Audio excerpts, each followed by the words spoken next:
안녕하세요. 오늘은 암에 대해서 얘기해 볼까 합니다.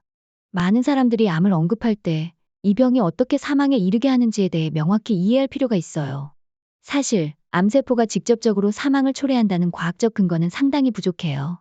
그보다는 암이 몸에서 나타나는 다양한 증상들, 그리고 이러한 증상들이 우리 몸이 복구되고 치유되는 과정에서 생기는 것으로 볼 수 있죠. 암에 걸리면 대부분의 사람들은 죽음에 대한 공포와 불안을 느끼곤 합니다. 하지만 암이 직접적으로 사람을 죽인다는 이론에는 사실 크게 근거가 없어요. 암세포의 특성을 살펴보면 정상세포가 돌연변이를 일으켜 변한 것이죠. 이 돌연변이 세포들이 만약에 제거되어야 하는 상황이라면 우리 몸의 면역계, 호르몬, 신경계 등이 암세포의 성장을 지원하지 않고 공격해야 할 텐데 실제로는 암세포의 성장을 지원하는 방향으로 나아가는 경우가 많아요. 이는 자연의 질서와 어긋나는 것처럼 보이지만 우리 몸이 암세포와 상호작용하는 방식이에요. 암세포의 존재는 자연의 질서와는 어긋나는 것처럼 보이지만 사실 이는 우리 몸이 생존을 위해 견디는 과정의 일부라고 볼 수 있습니다. 암세포가 가진 독특한 특성들을 살펴보면 첫 번째로 암세포는 무산소 호흡을 합니다. 즉, 이는 암세포가 현기성 세포인데 이는 인체에서 산소와 영양소의 부족한 환경에서도 생존할 수 있음을 의미합니다. 우리 몸이 건강하게 유지되기 위해서는 적절한 영양 공급과 함께 독소의 원활한 배출이 필요합니다. 그러나 암세포가 생기는 환경을 살펴보면 대부분 독소가 많고 노폐물이 축적된 상태에서 발생한다는 연구 결과가 많습니다. 암세포는 정상세포와 달리 산소가 부족한 환경에서도 생존할 수 있는 능력을 가지고 있어요. 이는 암세포가 우리 몸의 생존 과정 중 하나로 볼 수 있는 근거입니다. 두 번째로, 암세포는 젖산을 에너지원으로 사용합니다. 인체 내에서 젖산은 일반적으로 불필요한 노폐물로 여겨지는데 이것이 과도하게 축적되면 혈관벽을 약화시키거나 세포막에 손상을 줄 수 있습니다.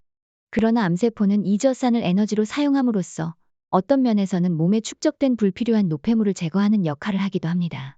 이러한 암세포의 특성은 우리 몸의 복잡한 생리학적 과정과 어떻게 상호작용하는지를 보여주는 흥미로운 사례입니다. 암세포의 세 번째 주요 특징은 바로 포도당 대사 능력을 가지고 있다는 것입니다. 많은 사람들이 암세포가 포도당을 대사한다는 사실을 알고 있어요. 이로 인해 많은 이들이 포도당의 많은 음식을 피하고 저당분, 고지방 식사를 추구하며 암세포를 굶기려는 치료 방법을 선택하기도 합니다. 그러나 암세포의 이러한 특성을 보다 깊게 이해할 필요가 있습니다. 암세포는 혈관을 새롭게 만들어 몸 전체에 확장해 나가는 능력을 가지고 있어요. 이는 암세포가 몸 전체에 존재하는 독소를 해결하고 몸을 지탱하는 방향으로 성장해야만 한다는 정체성 때문입니다. 포도당 대사를 통해 혈관을 새롭게 만들고 이를 통해 몸을 유지하는 방향으로 이해될 수 있습니다.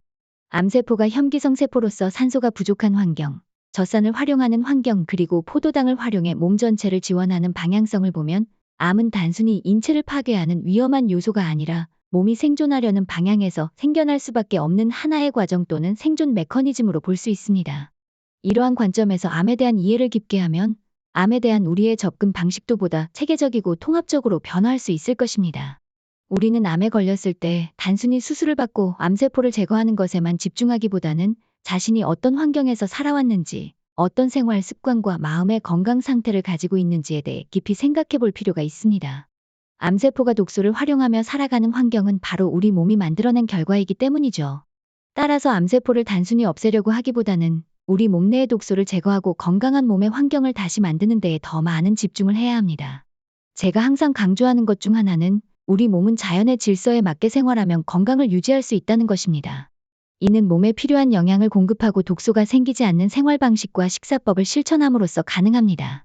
실제로 많은 암 환자들이 해독 과정을 통해 암세포가 사라지거나 줄어들며 면역 기능이 강화되는 사례들이 많이 보고되고 있습니다. 이러한 사례들과 암세포의 특징을 볼 때 암은 단순한 질병이 아니라 우리 몸이 자연스럽게 가지는 치유 메커니즘의 일부로 이해될 수 있습니다. 이러한 관점에서 암에 대한 접근 방식을 다시 생각해 볼 필요가 있습니다. 암에 걸렸을 때 많은 사람들이 암의 진행 속도나 위험성에 대해 크게 걱정하곤 합니다. 하지만 더 중요한 것은 암이 발생했을 때 우리가 그동안 어떻게 살아왔고 우리 몸을 어떻게 관리했는지에 대한 깊은 성찰입니다. 우리 몸은 항상 생존을 위해 노력하고 있으며 본능적으로 스스로를 보호하려고 합니다. 세균, 바이러스, 곰팡이 같은 외부 위협에 맞서기 위해 전신을 동원해 방어하는 것이 바로 우리 몸의 자연스러운 반응입니다. 예를 들어 영양 공급이 부족하다고 느끼면 심장은 혈압을 높여 모세혈관에까지 피를 보내려고 노력합니다. 이러한 사실들을 통해 우리 몸이 얼마나 똑똑하고 올바른 방식으로 움직이며 완벽하게 기능하는지를 이해할 수 있습니다. 그렇기 때문에 암에 걸렸다는 것은 우리가 어떻게 살아왔는지, 몸을 어떻게 관리했는지에 대한 중요한 신호로 받아들일 수 있습니다. 이를 통해 우리는 건강관리와 생활습관에 대한 깊은 성찰을 할 수 있으며, 암을 단순히 병으로 보기보다는 우리 몸의 경고 신호로 이해하고 그에 맞는 적절한 대응을 하는 것이 중요합니다. 우리 몸이 어떻게 자연의 질서와 어긋나게 살아왔는지, 그리고 어떻게 우리 자신을 소홀히 관리해 암세포가 생길 정도로 몸을 가혹하게 다뤘는지에 대해 깊이 사색할 필요가 있습니다. 우리가 어떻게 영양 공급과 독소 해독에 소홀히 행동했는지, 또 어떻게 나쁜 음식을 과도하게 섭취하고 마음의 스트레스와 갈등, 불안, 두려움, 미움, 증오와 같은 부정적인 감정들을 해결하지 못하고 계속해서 쌓아두었는지를 생각해 봐야 합니다. 우리 몸은 매우 똑똑하며 어떤 상황에서도 훌륭하게 대처합니다. 따라서 우리는 몸에 대한 신뢰를 가지고 불필요한 요소들이 잘 제거될 수 있는 환경을 다시 세팅해주는 것이 중요합니다. 균형 잡힌 건강한 상태를 만들기 위해 우리가 어떤 행동을 취할 것인지, 우리 몸과 마음의 건강을 위해 어떤 변화를 가져와야 하는지에 대해 더 깊게 생각하고 질문해 보는 것이 중요한 과제라고 생각합니다. 이러한 자기 성찰을 통해 우리는 더 건강한 삶을 위한 길을 찾아갈 수 있습니다.